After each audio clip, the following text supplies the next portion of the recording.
من ينيب. صدق الله العظيم. وقال تعالى في مقام آخر: والذين جاهدوا فينا لنهدينهم سبلنا وإن الله لمع المحسنين. صدق الله العظيم. قال الله تبارك وتعالى في شان حبيبه وعظمة رسوله: إن الله وملائكته يصلون على النبي يا أيها الذين آمنوا صلوا عليه وسلموا تسليما.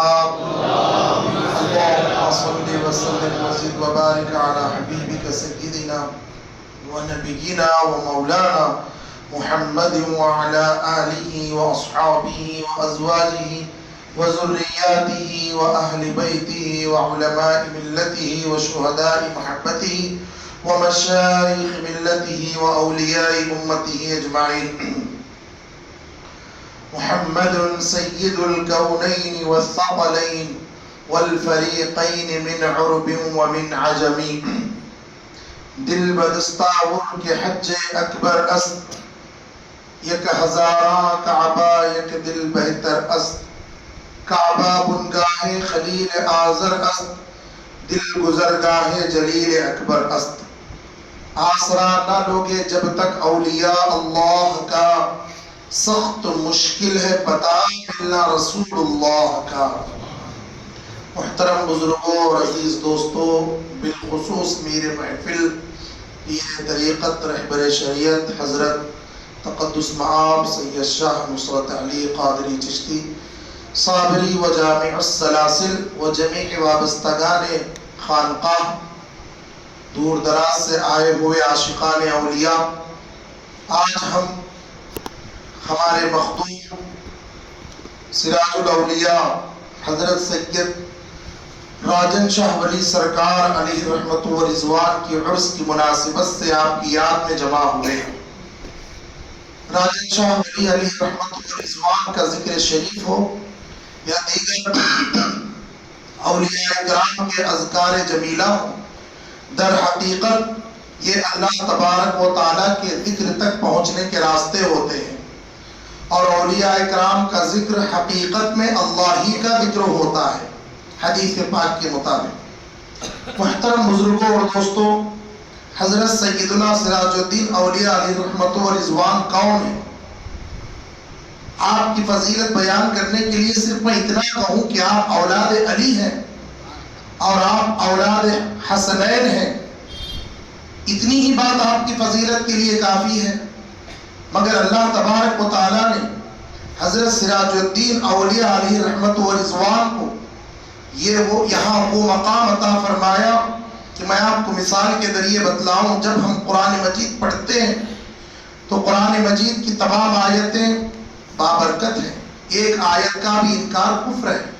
ان تمام آیتوں میں ہمیں بتلایا گیا حدیث پاک کے مطابق کہ قرآن مجید کا جو دل ہے، اور دل جو ہے وہ مرکز حیات ہوتا ہے. آدمی جب اس کا انتقال ہوتا تو سب سے پہلے دل ہی بند ہوتا ہے، اور دل پر ہی ہاتھ رکھ کر بولتے کہ آدمی زندہ ہے یا مر گیا. دھڑکن بند ہو گئی، سمجھ جانا کہ رشتہ حیات منقطع ہو گیا. تو قرآن مجید کا جو دل ہے وہ سورہ یاسین ہے حدیث پاک کے مطابق. اسی طریقے سے سارے کائنات کا جو قبلہ ہے وہ خانہ کعبہ ہے، وہ کعبۃ اللہ ہے، اور خانہ کعبہ کی طرف سارے لوگ اپنا رخ کر کے نماز پڑھتے ہیں. اور خانہ کعبہ کی طرف سے اگر اپنا رخ اگر پھر جائے، شمال و جنوب ہو جائے، نماز اس کی کامل نہیں ہوتی. ہم خانہ کعبہ سے پوچھتے ہیں کیا ہے خانہ کعبہ، تو ہمارا قبلہ ضرور ہے، تیرا بھی تو کوئی دل ہے، تیری بھی تو کوئی دھڑکن ہے. کعبہ یہی کہے گا میرا دل میری دھڑکن محمد مصطفیٰ ہے، میرا دل میری دھڑکن مدینہ منورہ ہے.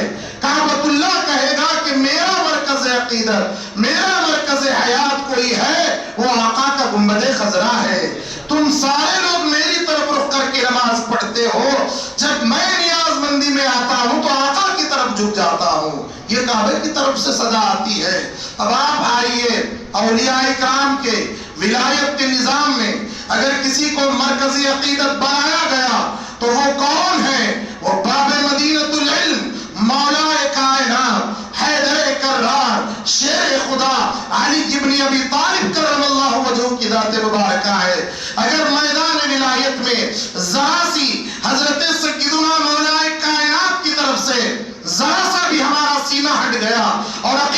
کمی آ گئی سارا ولایت کا معاملہ ختم ہو جاتا ہے، فیض آنا بند ہو جاتا ہے۔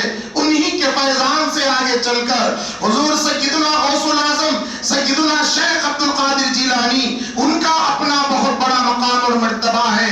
ہندوستان کی سرزمین میں اگر پوچھا جائے کیا ہوا، کعبۃ اللہ ہند میں نہیں ہے، کعبۃ اللہ ہندوستان میں نہیں ہے، لوگ حج کرنے کے لیے مکہ معظمہ کا سفر کرتے ہیں، وہ جانا ضروری ہے، وہاں جائے تبھی حج ہوتا ہے۔ اہل ہند سے پوچھئے، وہ تو شریعت کا حج ہے، کرنا ضروری ہے، وہاں جائیں گے تبھی حج ہوگا، یہاں بیٹھے بیٹھے حج نہیں ہوتا۔ ایک سالک سے پوچھئے، ایک راہ طریقت کے مسافر سے پوچھئے، ایک خانقاہ کے خادم سے پوچھئے، کیا ہوا اگر یہاں خانہ کعبہ نہیں ہے؟ تو اولیاء کرام کہتے ہیں جس طریقے سے اللہ تعالیٰ نے ساری کائنات کے مومنوں کے لیے کعبۃ اللہ کو قبلہ بنایا، ہم تمام اولیاء ہند والوں کے اولیاء کا قبلہ اجمیر کا غریب نواز ہے، غریب نواز ہے۔ غریب نواز کی طرف سے اگر ذرا سا بھی رخ پھر گیا تو سمجھ جانا کہ ولایت کا نظام ختم ہو گیا۔ پھر دکن میں دیکھتے ہیں ہم، دکن میں بھی کعبہ نہیں ہے، ہند سے دکن آئیے جلدی آ جائیے، ویسے بیچ میں اور بہت بڑے بڑے جنکشن ہے، بہت بڑی بڑی بارگاہیں، ہم سب کی بارگاہ میں سر نیاز کو خم کرتے ہوئے آگے بڑھتے ہیں۔ ہم نے اورنگزیب سے پوچھا، عالمگیر سے پوچھا ہم نے کہ اے اورنگزیب، اے عالمگیر، تم جب شہنشاہ تھے، تم جب بادشاہ تھے، لوگ تمہاری طرف رجوع کرتے تھے، مغلیہ سلطنت کے تم تاجدار تھے، مگر ہم نے تمہیں اولیاء کرام کی بارگاہ میں جاتے ہوئے دیکھا۔ اورنگزیب عالمگیر کہتے ہیں، اور انہوں نے کہا ہی نہیں بلکہ اپنے نوک قلم سے صفحہ کرتاس کے اوپر یہ شعر لکھ دیا۔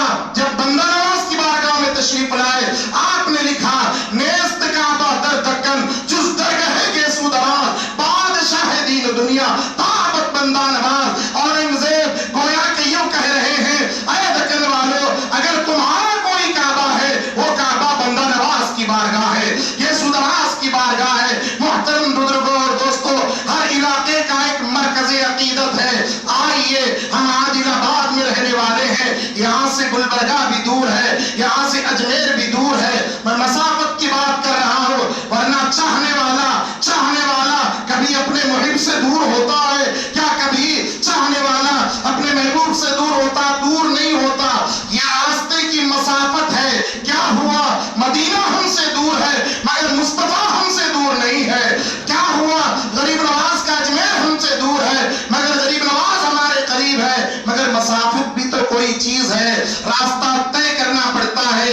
ہم عادل آباد والوں پر اللہ تبارک و تعالیٰ کا ایسا خصوصی کرم ہوا، ایسا فیضان عام کیا پروردگار نے، جس طریقے سے ساری کائنات کا قبلہ کعبہ معظمہ ہے، اور کعبے کا کعبہ رسول اللہ کا روضہ ہے۔ ہند والوں کا کعبہ اگر کوئی ہے تو وہ اجمیر شریف ہے، دکن والوں کا کعبہ بندہ نواز ہے۔ مجھے کہنے دو، اگر میں مبالغہ نہ کروں، ہم عادل آباد والوں کا ایک ہی مرکز حیات ہے، ایک ہی قبلہ ہے، وہ کوئی اور نہیں، راجن شاہ ولی باغ سوار کی درگاہ ہے، راجن شاہ ولی کی بارگاہ ہے۔ تو معلوم ہوا جس طریقے سے کعبے سے سینہ پھر جائے تیری نماز خراب ہو جائے گی، اسی طریقے سے عقیدت کے میدان میں، طریقت کے میدان میں، روحانیت کے میدان میں عادل آباد والوں کے لیے لازم ہے، ضروری ہے، فرض عین ہے کہ اپنا قبلہ و کعبہ منجا و مارا سب سے پہلے حضور سراج الاولیاء کی بارگاہ کو بنائے۔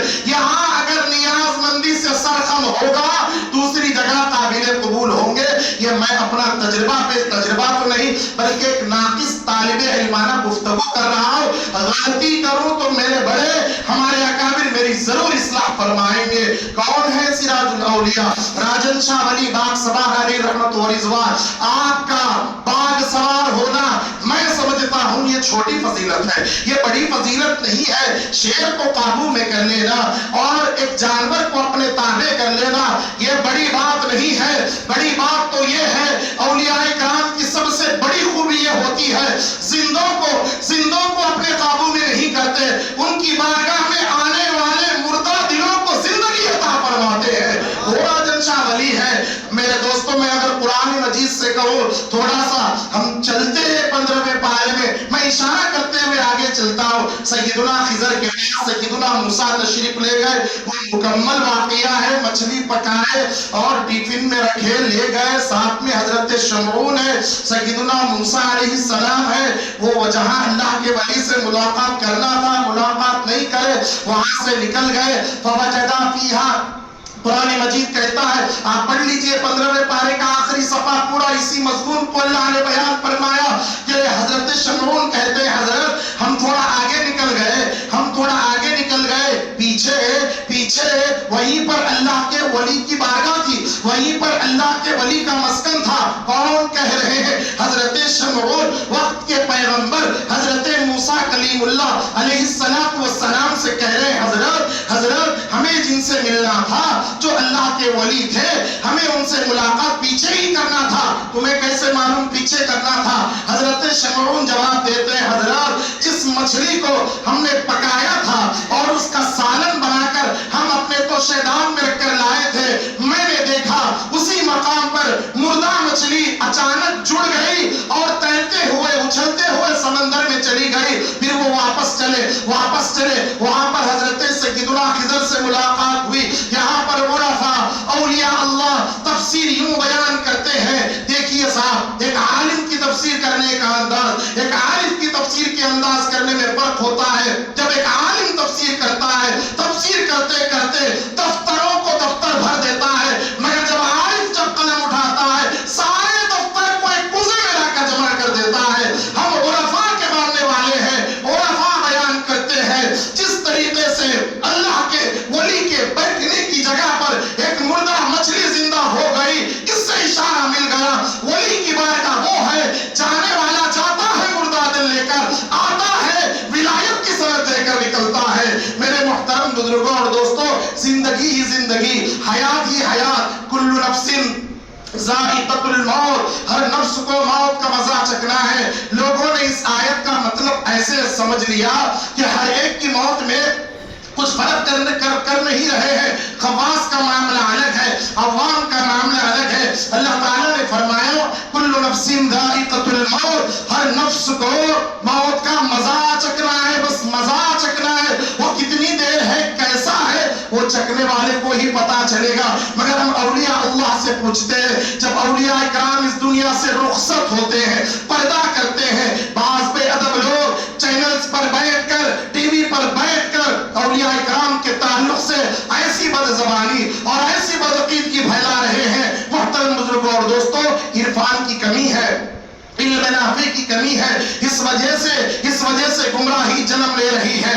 آئیے میں آپ کو بتلاؤں اولیاء کا کیا معاملہ ہوتا ہے۔ ابو داؤد کی حدیث ہے، طویل حدیث ہے، جب اللہ کے ولی کے وصال کا وقت آتا ہے، جب اللہ کے ولی کے پردہ کرنے کا وقت آتا ہے، حضرت سیدنا جبرائیل ایک روایت کے مطابق حضرت سیدنا میکائیل، حضرت سیدنا ملک الموت جن کو عزرائیل کہتے ہیں، وہ جب کسی اور کی روح نکالنے آتے ہیں 10-12 فرشتے 3-4 فرشتوں کو لے کر آتے ہیں، مگر جب اللہ کے ولی کی روح کا استقبال کرنے کے لیے، جب ان کی روح نکالنے کے لیے آتے ہیں 500 فرشتوں کا جلوس لے کر آتے ہیں، اکیلے نہیں آتے، 500 فرشتوں کے ساتھ آتے ہیں، پھر ان کی روح مبارکہ کو افسح عنصری سے جب پرواز ہو جاتی ہے، جب اس کو نکال لیتے ہیں، پتا ہے سب سے پہلا جملہ اولیاء اللہ کو کیا کہتے ہیں؟ ملک الموت یا جبرائیل، دونوں کا تذکرہ ملتا ہے۔ کیا کہتے ہیں فرشتے؟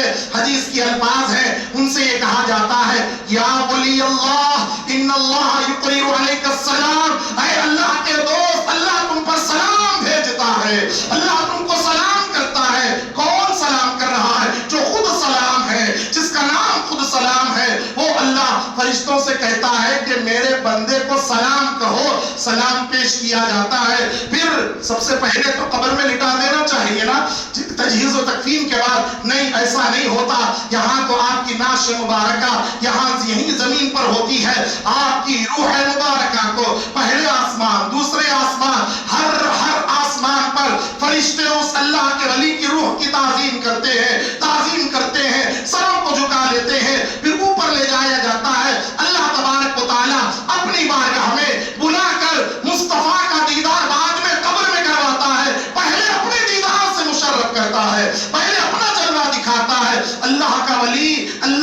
اللہ کا دیدار کرتا ہے، جلوہ دیکھتا ہے۔ ابو داؤد شریف حدیث کے الفاظ ہیں، اللہ تبارک و تعالیٰ فرماتا ہے میرے اس ولی کی روح کو لے جا کر اسی کے جسم کے اندر لے جا کر لوٹا دو جہاں پر اس کی تجہیز اور تکفین ہوئی ہے۔ محترم بزرگوں، جہاں اللہ کا ولی، اللہ کے ولی کا جسد خاکی جہاں ہوتا ہے وہیں پر میرے دوستوں اس کی روح مبارکہ بھی ہوتی ہے۔ اب آپ بتلائیے، یہ تھوڑی دیر کا مزہ تھا، وہ کل نفس ذائقۃ الموت کے مرحلے سے وہ گزر گئے، اب حیات ہی حیات ہے، اب زندگی ہی زندگی ہے، زندگی ہی زندگی ہے۔ کیا ہم نے یہ حدیث نہیں پڑھی؟ آقا علیہ السلام ارشاد فرماتے ہیں الجنت، حضور نے فرمایا اس کے الفاظ یہ ہیں کہ دنیا سجن المؤمنی و جنت الکافر، دنیا جو ہے مومن کے لیے قید خانہ ہے، ایک عام مومن کے لیے دنیا قید خانہ ہے اور کافر کے لیے جنت ہے، جنت ہے۔ دنیا میں انسان آیا ہے تو اس دو طریقے کے ہیں، ایمان والے ہے، غیر ایمان والے۔ ایمان والے جو ہوں گے یہ دنیا کو قید خانہ سمجھیں گے، قید خانے میں کوئی صحیح زندگی نہیں ہوتی۔ جب اس قید خانے سے رہا ہوں گے، اللہ فرماتا ہے فَلَنُحْيِيَنَّهُ حَيَاتًا طَيِّبَةً، ہم ہمارے اولیاء کو حیات طیبہ عطا کرتے ہیں۔ موت طیبہ کا وہاں ذکر نہیں ہے، حیات طیبہ کا لفظ قرآن مجید میں بیان کیا گیا۔ اب جہاں سے قفص عنصری سے روح پرواز ہو جاتی ہے، یہاں سے نکل جاتے ہیں، اب وہ برزخی زندگی ہے، اب وہ الگ حیات ہے۔ اب اولیاء کرام اپنے نگرانی میں اس اللہ کے ولی کو رکھتے ہیں۔ محترم بزرگوں اور دوستوں، کون ہے سراج الدین اولیاء؟ صدیوں سے مرکزی عقیدت بنے ہوئے ہیں۔ بڑے بڑے اولیاء کرام کا فیضان آپ نے لیا، پھر ولی ہوتا ہی وہ ہے جو اتنا سخی ہوتا ہے، جب سخاوت کرنے پہ آتا ہے ان کی جو سخاوت ہوتی ہے وہ سورج کی طرح تیز ہوتی ہے اور بارش کی طرح سخی ہوتی ہے۔ یعنی جب بارش برستی ہے، سورج کی شعاعیں نکلتی ہے، اپنے ہوں یا پرائے ہوں سب کے اوپر بارش ہوتی ہے، سب کے اوپر روشنی ہوتی ہے۔ اللہ کے ولی کی بارگاہ سب کے اوپر اپنے فیضان کو عام کیے ہوئے ہیں۔ جا کر دیکھیے وہاں پر ہندو بھی آتے ہیں، مسلمان بھی آتے ہیں، سب کے سب آتے ہیں۔ ارے کیوں آتے ہیں؟ اس لیے کہ وہاں جانے سے مردہ دل کو حیات ملتی ہے، دلوں کو جلا ملتی ہے اور ایک زندگی عطا ہوتی ہے۔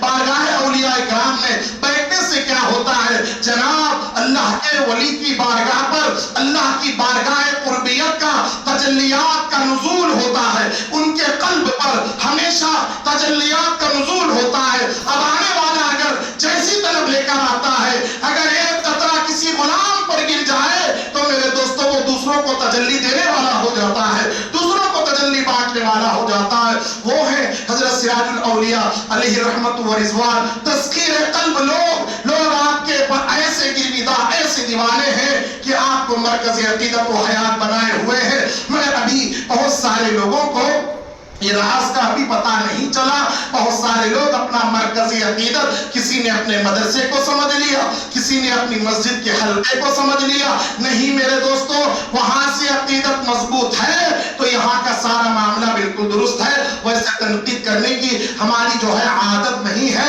اللہ تعالیٰ دلوں کی نیتوں کو جانتا ہے۔ آئیے آقا علیہ السلام سے پوچھتے ہیں، سرکار مدینہ صلی اللہ علیہ وسلم ایک مرتبہ اپنے صحابہ کے جھرمٹ میں بیٹھے ہوئے ہیں، وہاں پر آقا کے پاس نجد کے صحابہ بھی بیٹھے ہوئے تھے۔ اللہ کے حبیب علیہ السلام کا دریائے رحمت جوش میں آیا۔ حضور پاک علیہ السلام نے اپنے دست مبارک اٹھائے، آقا دعا کرنے لگے، اللہم بارک لنا فی یمننا و شامنا۔ اللہ کے حبیب علیہ السلام نے دعا فرمائے، اے اللہ ملک شام کے لیے برکت عطا فرما، یا اللہ ملک یمن کے لیے برکت عطا فرما۔ وہاں پر نجد سے آئے ہوئے صحابہ بھی بیٹھے ہوئے تھے، صحابہ تھے، وہ فرمانے لگے یا رسول اللہ ہم نجد والوں کے بھی لیے آپ دعا فرمائیے نا، یا رسول اللہ ہم آپ کی دعا سے کیوں محروم رہنا، آقا آپ ہمارے لیے بھی تو دعا فرمائیے۔ سرکار نے اعراض فرمایا، پھر دعا فرمائی آقا نے، اللہم بارک لنا فی یمننا و شامنا، اے اللہ ملک یمن کے لیے برکت دے، ملک شام کے لیے برکت دے۔ اور حضور پاک علیہ السلام کی دعا کسی وقت کو مقید نہیں کرتی، بلکہ زبان مصطفیٰ کا ایک ایک جملہ دائمی ہوتا ہے۔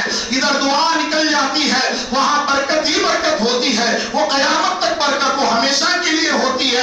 حضور نے ایسا نہیں فرمایا 10 سال کے لیے برکت دے بعد میں اٹھا لے, چند صدیوں کے لیے برکت دے پھر اٹھا لے. بس حضور نے فرمایا ملک شام میں برکت دے, یعنی سارے ملک میں برکت, وہ ملک میں جتنے لوگ رہتے ہیں ان کے گھروں میں برکت, ان کی زندگی میں برکت, ان کی اولاد میں برکت, سب میں برکت. ملک کے میں برکت بول تو وہاں کے لوگوں کے لیے برکت, ساری چیزوں میں برکت. یہ ملک شام کے لیے. پھر نجد والوں نے کہا یا رسول اللہ آپ ہمارے لیے بھی تو دعا فرمائیے. سرکار نے پھر جو ہے نظر اتفاق فرمائی, حضور نے توجہ نہیں فرمائی. تیسری مرتبہ آقا علیہ السلام ارشاد فرماتے ہیں اے لوگوں تم مجھے نجد کے لیے دعا کرنے کے لیے کہتے ہو, میں نہیں کروں گا, اس لیے کہ وہاں سے شیطان کی سینگ نکلے گی, شیطان کی سینگ. یہ سب کس سے کیا مطلب؟ شارحین حدیث نے لکھا کہ وہاں پر شیاطین کے فتنے ابھریں گے, بدعقیدگی کے فتنے ابھریں گے, اور لوگ کلمہ پڑھتے ہوئے بھی مسلمان نہیں ہوں گے. بالکل صحیح حدیث میں آپ کو بتلا رہا ہوں. اب آئیے ہم عرفاء سے پوچھتے ہیں, اولیاء اللہ سے پوچھتے ہیں. حضور نے تو ریزن بتلا دیا, مطلب بتلا دیا کہ نجد میں شیطان کی سینگ نکلے گی, آگے چل کر وہاں بدعقیدے پیدا ہوئے وہ ایک الگ معاملہ ہے. آپ تاریخ پڑھیے, بہت سارے وہاں پر وہاں سے فتنے نکلے, مگر یمن میں کیا ہے اور نجد اور شام میں کیا ہے؟ یہاں پر عرفاء اس کی تفسیر کرتے ہیں اے لوگوں دیکھو ملک شام آج کے زمانے میں اس کو سیریا کہتے ہیں, سیریا کو اس زمانے میں ملک شام آج بھی کہتے ہیں. اردو اخبارات میں بعض لوگ شام لکھتے ہیں مگر اکثر لوگ انگریزی والے حضرات اس کو سیریا ہی پڑھتے ہیں. تو بہرحال ملک شام میں برکت کے لیے کیوں دعا فرمائی؟ اللہ کے حبیب علیہ السلام نے ملاحظہ فرمایا ملک شام میں اللہ تعالیٰ نے بے شمار انبیاء کو مبعوث فرمایا, یعنی ملک شام پیغمبروں کی سرزمین ہے, انبیاء کی سرزمین ہے.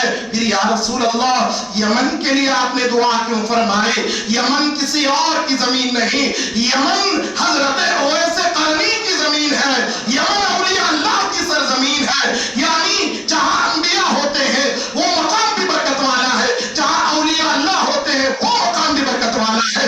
اگر میں یوں کہوں میرے آقا علیہ السلام یمن کو مد نظر رکھتے ہوئے اجمیر کو دعا دے رہے ہیں تب بھی غلط نہیں ہے, یمن کو مد نظر رکھتے ہوئے چاندہ شریف کو دعا دے رہے ہیں تب بھی غلط نہیں ہے. میرے مصطفیٰ کی دعا آ گئی, پھر میرے راجم پیا یہاں تشریف لائے, کیونکہ حضور نے یمن کے لیے جب برکت کی دعا دے دی وہ برکت کا حصہ وہاں پہنچا جہاں سارے اولیاء اللہ تشریف لانے والے ہیں. اور ہمیں پتہ نہیں, ہمیں نہیں معلوم وہ دعا کا اثر کہاں تک گیا, کیونکہ صبح قیامت تک اولیاء تشریف لانے والے ہیں مگر اس کا ظہور باقی ہے. اولیاء آتے رہیں گے, مصطفیٰ کی دعا کا ظہور ہوتا رہے گا, وہ پردے اڑتے رہیں گے, اولیاء آتے رہیں گے, اسی دعا کے طفیل آتے رہیں گے. محترم بزرگوں اور دوستوں, اولیاء اکرام کے بارے میں کیا بتلاؤ؟ اولیاء وہ ہیں جو اللہ کے خاص لوگ ہیں, اور جو خاص لوگ ہوتے ہیں ان پر خصوصی عنایتیں, ان پر خصوصی برکتیں. اگر ہم خاص نہیں ہیں, خاص لوگوں سے جڑ جائیں, خاص لوگوں سے نسبت حاصل کر لیں, اس کا فائدہ کیا ہوگا؟ آئیے قرآن سے پوچھتے ہیں. میں نے خطبے کے بعد جس آیت کو پڑھا, اللہ تعالیٰ فرماتا ہے اللہ یجتبی الیہ من یشاء ویہدی الیہ من ینیب. یہ 25ویں پارے کی آیت مبارکہ ہے. اللہ یجتبی, اللہ چن لیتا ہے, الیہ من یشاء, اپنی بارگاہ میں قربیت عطا کرنے کے لیے جس کو چاہے اللہ چن لیتا ہے. وَيَهْدِي إِلَيْهِ مَن يُنِيبُ, اور اللہ جس کو چاہتا ہے اس کے پاس اپنے بندے کو بھیج دیتا ہے. یعنی اے لوگوں میں نے اس کو چن لیا ہے, اب تم بھی آنا چاہتے ہو, اب تم جاؤ اس کے قریب ہو جاؤ, تم اب اس کے قریب ہو جاؤ گے, تم بھی میرے چنے ہوئے بندے بن جاؤ گے. یہ اللہ تعالیٰ کا نظام ہے میرے دوستو.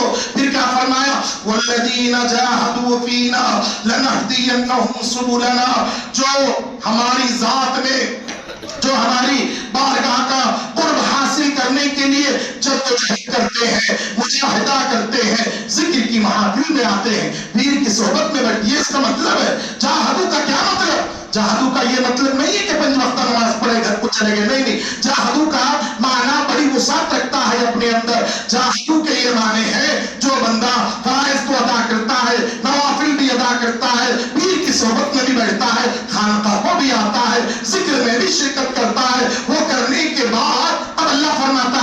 وَلَنَهْدِيَنَّهُمْ سُبُلَنَا، ہم اس کے لیے ہماری بارگاہ تک پہنچنے کے راستے کھول دیتے ہیں، آسان کر دیتے ہیں۔ اے اللہ، کیا بغیر مجاہدہ کرے راستہ نہیں کھلتا؟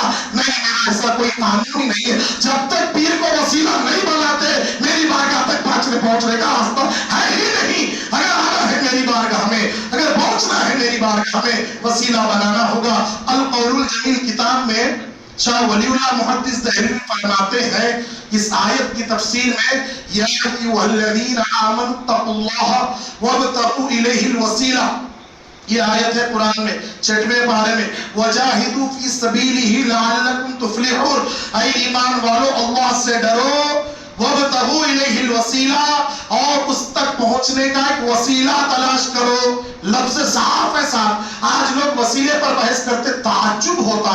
اذان کے بعد کی دعا تو پڑھیں گے، آتی سیدنا محمد الوسیلۃ والفضیلہ، بار بار وسیلہ پڑھیں گے، پھر بھی وسیلے پر مناظرہ کر رہے لوگ۔ تعجب ہے، تعجب ہے۔ شاہ ولی اللہ سے پوچھتے ہیں حضرت یہ وسیلے سے کیا مراد ہے؟ آپ ارشاد فرماتے ہیں سنو، آقا کے زمانے میں، آقا کے زمانے میں سارے صحابہ اکرام اور اہل بیت کا صرف ایک وسیلہ تھا، وہ ذات محمد رسول اللہ صلی اللہ علیہ وسلم۔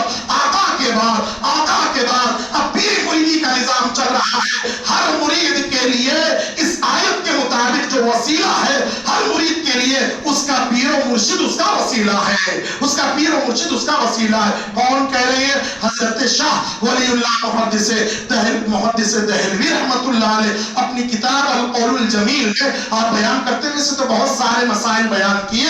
میرے محترم بزرگوں، اب ہم کہاں جانے والے ہیں؟ تھوڑی دیر بعد ہم جانے والے ہیں حضرت راجن شاہ ولی علیہ رحمت و رضوان کی بارگاہ میں جانے والے ہیں۔ بارگاہ کو ہم جاتے ہیں، جس کا دل بولا جب تو بارگاہ کو جاتے ہیں، مگر آج خصوصی عنایتوں کا دن ہے۔ آج دلہا بنے ہیں میرا راجن پیا، آج صحرا سجا کر بیٹھے ہیں راجن پیا، آج سخاوت کا دریا جوش میں ہے۔ آنے والے میں یہ نہیں دیکھا جاتا روز آتا کب آتا، ارے ایک بار آیا اس کو عطا کر دیا جاتا ہے، تو آپ عطا روزانہ عطا کر دیا جاتا ہے۔ آج بحر سخاوت راجن شاہ ولی کا بالکل عروج پر ہے۔ کیوں؟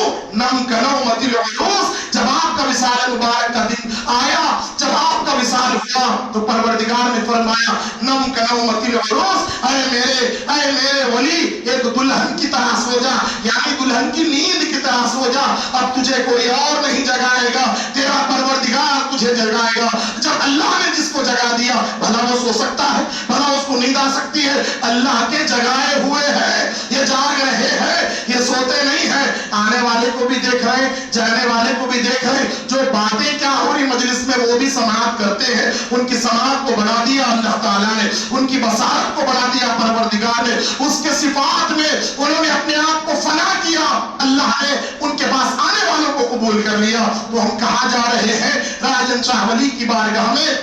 جس طریقے سے سارے پرجا اپنی راجا کی بارگاہ میں جاتے ہیں، جس طریقے سے نوکر مالک کی بارگاہ میں جاتا ہے، ہم یہاں عادل آباد کے ہو یا تاب سے آئے ہوئے ہو، آج کچھ نہیں، در مصطفیٰ کی خیرات لینے ہم چاندہ شریف جا رہے ہیں۔ آج نجف یا شرف کی خیرات لینے کے لیے راجن شاہ ولی کی چوکٹ پر ہم جا رہے ہیں۔ اجمیر کا صدقہ، بغداد کا صدقہ اگر چاہیے جیسی طلب لے کر جاؤ گے، راجن شاہ ولی ویسا نواز کر ہمیں بھجانے والے ہیں۔ میں نے یہی خانقاہ میں کتاب میں پڑھا تھا بہت دن پہلے، کتاب کا نام تھا غالباً روح کا سفر، وہ کتاب مجھے بعد میں دستیاب نہیں ہوئی۔ روح کا سفر کتاب میں وہ بزرگ لکھتے ہیں، میں نے پڑھا ہے کہ جب کوئی بندہ کسی اللہ کے ولی کی بارگاہ کی زیارت کا قصد کرتا ہے، یعنی ابھی ارادہ کر لیا، ابھی جو ہے ٹکٹ وغیرہ بک نہیں کیا، ابھی نکلا نہیں، بس ارادہ کیا، اور یہ ولی سے مراد یہ صاحب مزار کی ہی بات نہیں ہو رہی، جو زمین کے اوپر ہے اس ولی کو بھی مراد لیا انہوں نے، یعنی جو پیر کی شکل میں ولی ہے وہ بھی مراد ہے اس سے، جو زمین کے اندر آرام کر رہے وہ بھی مراد ہے۔ انہوں نے کہا جب کوئی چاہنے والا اللہ کے ولی کی زیارت کا قصد کرتا ہے، فرشتوں کی ایک جماعت وہ اللہ کے ولی کے پاس جا کر کہتی ہے حضرت آپ کے چاہنے والے نکلنے کی تیاری کر چکے ہیں، اور وہ حضرت کیا کرتے ہیں؟ آنے والوں کا استقبال کرتے ہیں، انتظار کرتے ہیں، اور انتظار کرتے ہیں،